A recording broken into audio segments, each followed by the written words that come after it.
Alhamdulillah masih di Islami Tinda dan untuk jamaah yang baru bergabung, hari ini kita sedang membahas tema yang luar biasa. Temanya adalah amalan yang bisa mematahkan punggung iblis. Atau mengalahkan iblis ya. Tadi sudah ada jamaah dari Carita, Banten yang bertanya kayak gini, Habib. Bener gak sih Habib, amalan yang bisa mematahkan punggung iblis yang ke-9 katanya cuma bisa dimiliki oleh orang-orang tertentu aja. Berarti kita orang biasa nggak bisa memilikinya. Aku jadi penasaran juga Bib sama penanya juga. Berarti apa tuh kira-kira? Boleh langsung dijawab Habib silakan. Ya akhir Kang Mikdad Ustaz Sam, Ustaz Maulana.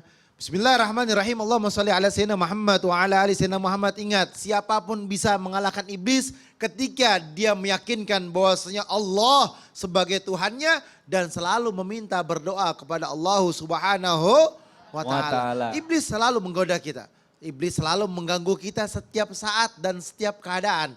Dan yang paling terpenting adalah kita selalu mengangkat tangan dan meminta kepada Allah Subhanahu wa taala. Yakni adalah mereka yang khusyuk kepada Allah. Salatnya harus khusyuk. Jadi ketika kita khusyuk menghadap kepada Allah, yakin bahwasanya Allah sebagai penolongnya, qad aflahal mu'minun alladzina hum fi salatihim syi'un. Ketika dia khusyuk yakin kepada Allah, salat menghadap kepada Allah, Allahu Akbar, yakinkan Allah melihatnya, yakinkan Allah bersamanya, yakinkan Allah dekat dengannya.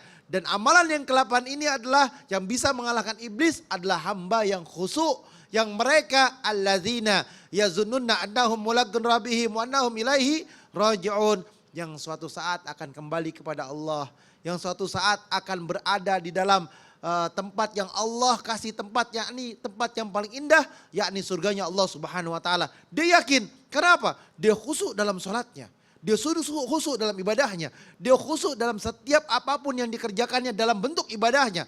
Entah baca Qur'annya dia khusyuk. Yakin Allah Subhanahu wa taala sebagai penolongnya. Sholatnya khusyuk, yakin Allah Subhanahu wa taala sebagai penolongnya. Lagi berangkat umrah, lagi berangkat haji, khusyuk, enggak mikirin belanja, enggak mikirin moto-moto, gak mikirin selfie-selfie. Karena apa? Yakin Allah sebagai penolongnya dan Allah sebagai Tuhannya. Inilah hamba Allah yang diselamatkan oleh Allah Subhanahu wa taala. Ketika dia khusyuk dalam bentuk ibadahnya, dia khusyuk dalam mendekatkan diri kepada Allah, keselamatan baginya. Tetapi ketika hamba tidak menghadirkan Allah dalam hatinya, tidak menghadirkan Allah dalam jiwanya, tidak menghadirkan Allah Subhanahu wa taala dalam kehidupannya, maka kehancuran baginya. Makanya sebentar-bentar, a'udzu bikalimatillahi tammati min syarri ma khalaq. A'udzu billahi syamil alim minas syaitonir rajim. A'udzu billahi minasyaitonir rajim.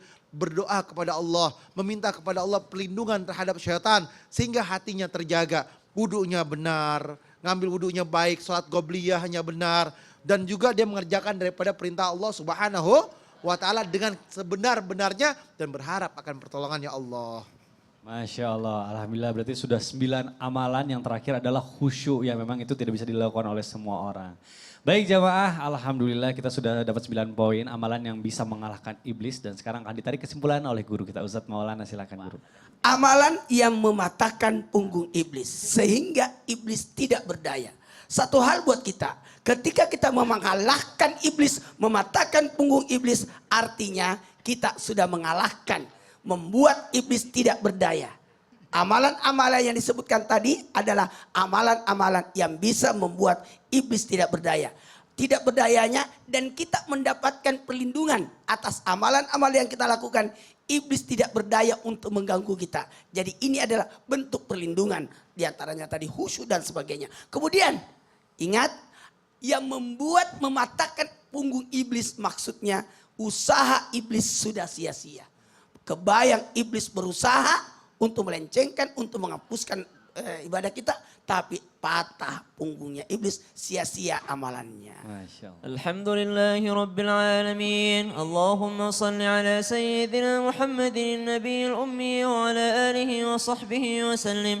نعوذ بكلمات الله التامة من كل شيطان وهامة ومن كل عين لامة رب نعوذ بك من همزات الشياطين ونعوذ بك رب أن يحضرون يا الله lindungilah kami, pasangan kami, anak cucu kami, keluarga kami, harta kami daripada godaan iblis ya Allah. Jauhkan kami dari godaan mereka dan dekatkan kami dengan ajaran Sayyiduna Muhammadin sallallahu alaihi wasallam. Dekatkan kami dengan majelis ilmu sehingga kami terjauh daripada godaan iblis. Wa sallallahu ala sayyidina Muhammadin nabiyil ummi wa ala alihi wa sahbihi wa baraka wa sallam. Walhamdulillahi rabbil alamin. Amin, amin ya Allah, ya Rabbal Alamin. Alhamdulillah jamaah, demikianlah perjumpaan kita di pagi hari. Mudah-mudahan ilmu yang kita dapatkan ini bermanfaat dan kita bisa mengamalkannya. Sekali lagi saya ingin berterima kasih sedalam-dalamnya kepada jamaah yang sudah menyaksikan, kepada jamaah yang di sini dan juga kepada guru-guru kita. Akhir kata saya Mikdad Tadausi, mohon undur diri, mohon maaf apabila ada salah-salah kata. Wabillahi taufiq wal hidayah. Wassalamualaikum warahmatullahi wabarakatuh. Waalaikumsalam warahmatullahi wabarakatuh. Astaghfirullah.